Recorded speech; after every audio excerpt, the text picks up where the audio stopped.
दोस्तों नमस्कार। आशा करता हूँ कि आप लोग अच्छे होंगे और अपनी पढ़ाई लिखाई बहुत अच्छे से कर रहे होंगे।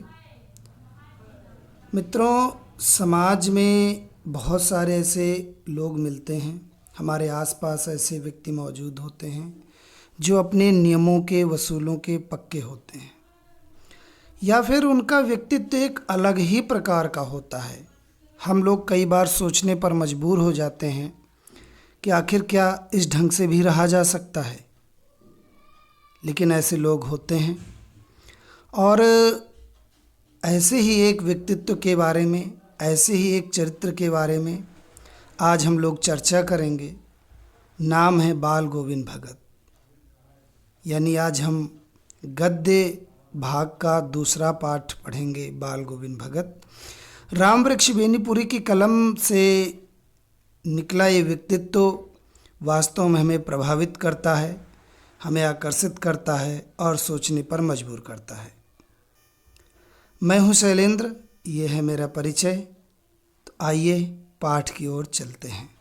सबसे पहले राम वृक्ष बेनीपुरी का जीवन परिचय जान लेते हैं। राम वृक्ष बेनीपुरी का जन्म बिहार के मुजफ्फरपुर ज़िले के बेनीपुर गांव में सन 1899 में हुआ। बेनीपुर में हुआ है गांव में इनका जन्म, इसीलिए इनका नाम बेनीपुरी है। माता पिता के निधन बचपन में हो गया था। इसके कारण इनका जीवन काफ़ी कठिनाइयों और संघर्षों में बीता। 10वीं तक शिक्षा प्राप्त करने के बाद 1920 में राष्ट्रीय स्वाधीनता आंदोलन में सक्रिय रूप से भाग लेने लगे और 15 वर्ष की अवस्था में बेनीपुरी जी रचनाएं पत्र पत्रिकाओं में छपने लगीं। वे बेहद प्रतिभाशाली पत्रकार थे। उन्होंने अनेक दैनिक, साप्ताहिक और मासिक पत्र पत्रिकाओं का संपादन किया, जिनमें तरुण भारत, किसान मित्र, बालक, युवक, योगी, जनता, जनवाणी और नई धारा उल्लेखनीय है। ये इनके पत्र पत्रिकाएं हैं जो इन्होंने संपादित किए हैं। कौन कौन से हैं? तरुण भारत, किसान मित्र, बालक, युवक, योगी, जनता, जनवाणी और नई धारा। ये स्वाधीनता आंदोलन में कई बार जेल भी गए। इनका जो निधन है सन 1968 में हुआ था। गद्य की विविध विधाओं पर इन्होंने लेखन का कार्य किया है, जिसके कारण इनको व्यापक प्रतिष्ठा मिली। और इनका जो पूरा साहित्य है वो बेनीपुरी रचनावली के नाम से प्रकाशित हो गया, जो 8 खंडों में है, जिसमें इनके उपन्यास, कहानी, रेखाचित्र, संस्मरण आदि मिलते हैं। उपन्यास इनका है पतितों के देश में, और कहानी जो है चिता के फूल। अम्बपाली इनका नाटक है। माटी की मूर्तें इनका रेखाचित्र है। पैरों में पंख बांधकर इनका यात्रा वृत्तांत है।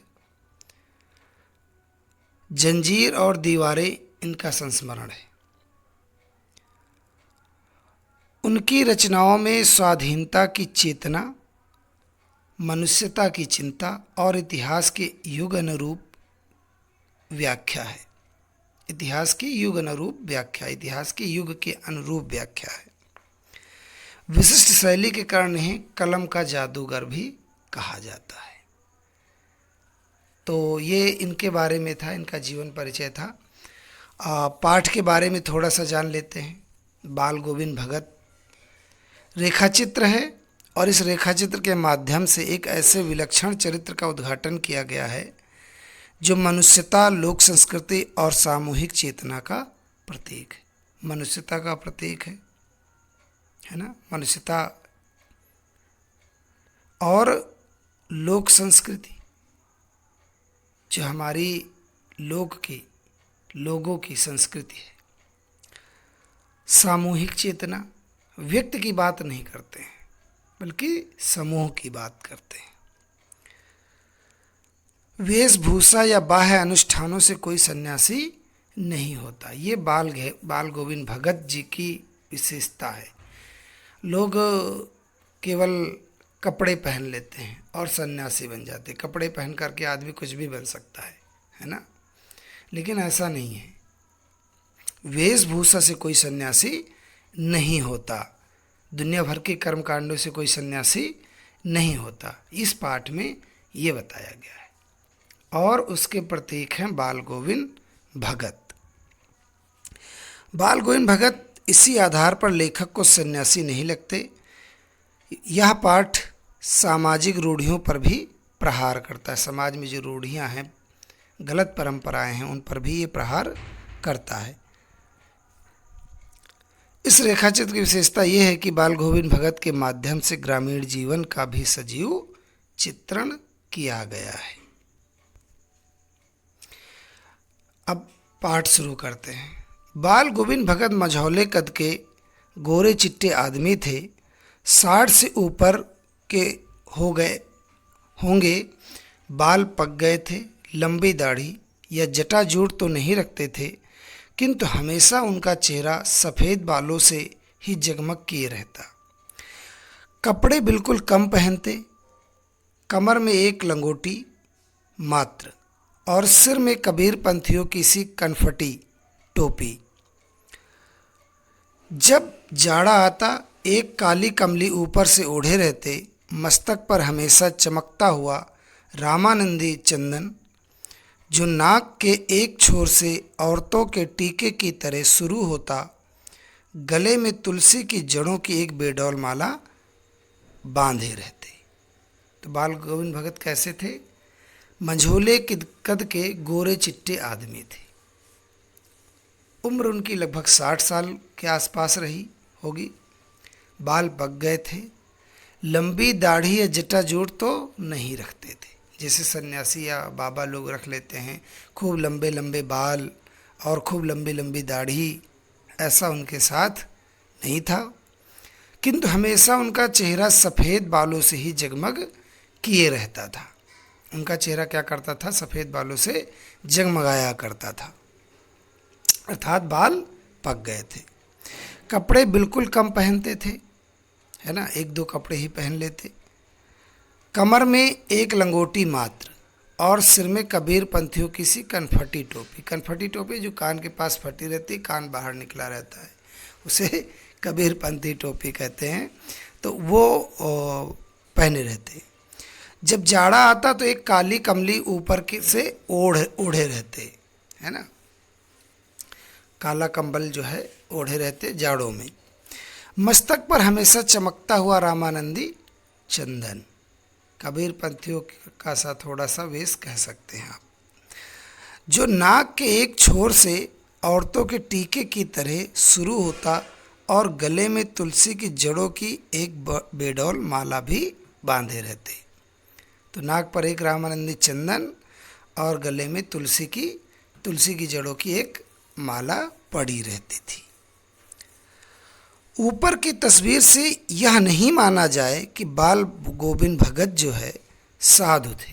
अगर ऐसा है तो इसका अर्थ ये मत मानिए कि वो साधु थे, नहीं, बिल्कुल गृहस्थ। उनकी गृहिणी की तो मुझे याद नहीं। उनके बेटे और पतोहू को तो मैंने देखा था। थोड़ी खेती बाड़ी भी थी। एक अच्छा साफ सुथरा मकान भी था। तो लेखक कहता है कि वो साधु नहीं थे, उनकी गृहस्थी थी, उनकी गृहिणी यानी उनकी पत्नी थी, लेकिन उसकी याद तो लेखक को नहीं है। लेकिन उसके बेटे और पतोहू को उन्होंने देखा था, लेखक ने देखा था। थोड़ी खेती बाड़ी भी थी। एक अच्छा साफ सुथरा मकान भी था।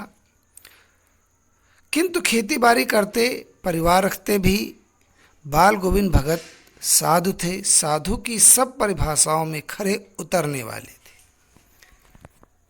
बाल गोविंद भगत क्या करते थे? खेती बाड़ी करते थे, परिवार रखते थे, लेकिन बाल गोविंद भगत बावजूद इसके साधु थे। साधु की सभी परिभाषाओं में खरे उतरने वाले। कबीर को साहब मानते थे, उन्हीं के गीतों को गाते, उन्हीं के आदेशों पर चलते, कभी झूठ नहीं बोलते, खरा व्यवहार रखते, किसी से भी दो टूक बात करने में संकोच नहीं करते, ना किसी से खामखा झगड़ा मोल लेते, किसी की चीज नहीं छूते, ना बिना पूछे व्यवहार में लाते। इस नियम को वो कभी कभी इतनी बारीकी तक ले जाते कि लोगों को कौतूहल होता कभी वह दूसरे के खेत में शौच के लिए भी नहीं बैठते। वह गृहस्थ थे, लेकिन उनका सब चीज साहब की थी।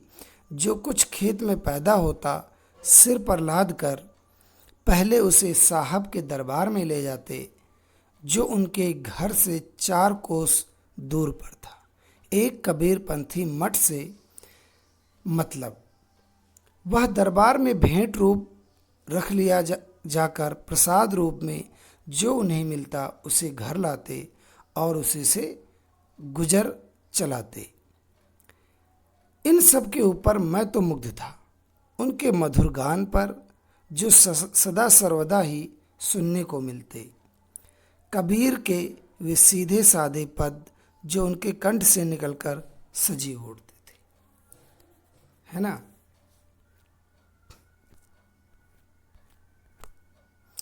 तो खेती बाड़ी करते, परिवार भी रखते थे।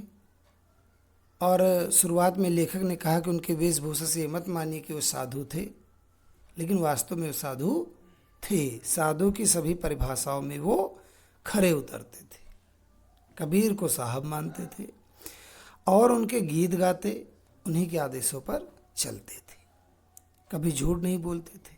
ये सब उनकी विशेषताएं हैं, उनकी विशेषताएं बताई जा रही हैं, है ना।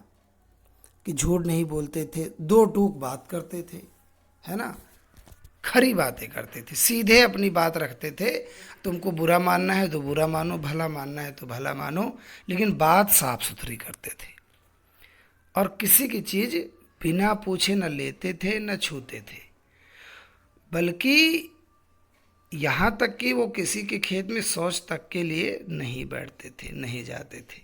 आप लोग हंसेंगे, तो पहले लोग जाते थे खेतों में या बाहर जाते थे शौच के लिए, और कई बार तो इन चीज़ों की इतनी बारीकी तक ले जाते थे कि लोगों को आश्चर्य होता था, है ना।